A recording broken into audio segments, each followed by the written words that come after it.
Hey everyone, Ryan Edward with Peak Endurance Solutions here, and today I'm going to be going over how to best use the Stretchcordz, which is essentially just a set of paddles attached to resistance bands, providing resistance as you go throughout the swim stroke motion.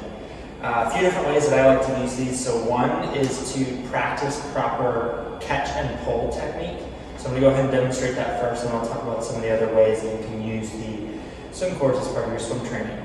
So for those of you who have worked with us, you know that we promote the high elbow catch, and we very often get people to get used to that high elbow catch position so that you have a much more powerful pull, and you're generating more propulsion from your pull.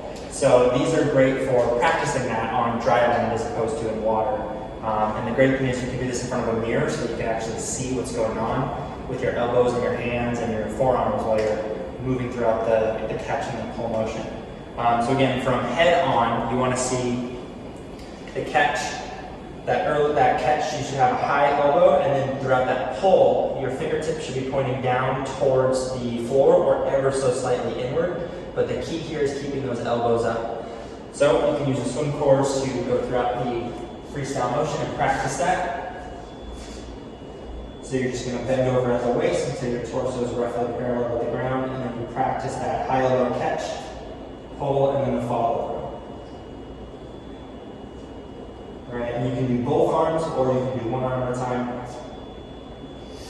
Right, but the key here is just trying to get your torso relatively parallel with the ground, and you're practicing that high elbow catch, right? We don't want to be pressing straight down.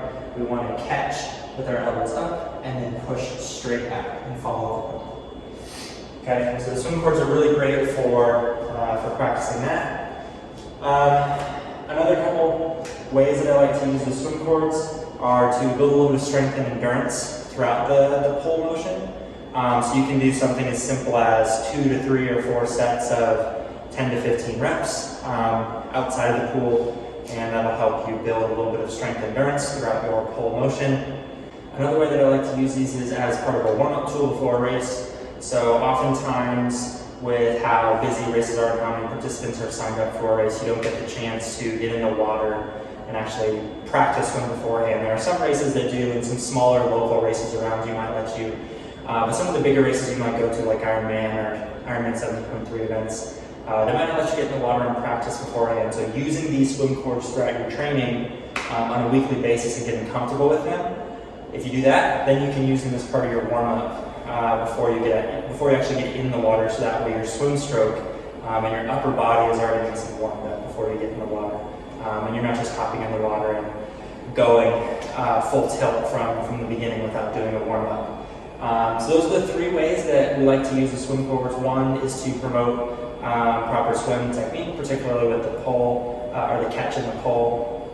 Number 2 is to use it in between training sessions, either as like part of a strength training session or even just as like a standalone session, doing maybe 2 to 4 sets of 10 to 15 reps to build a little bit of strength and primarily endurance throughout the swim stroke.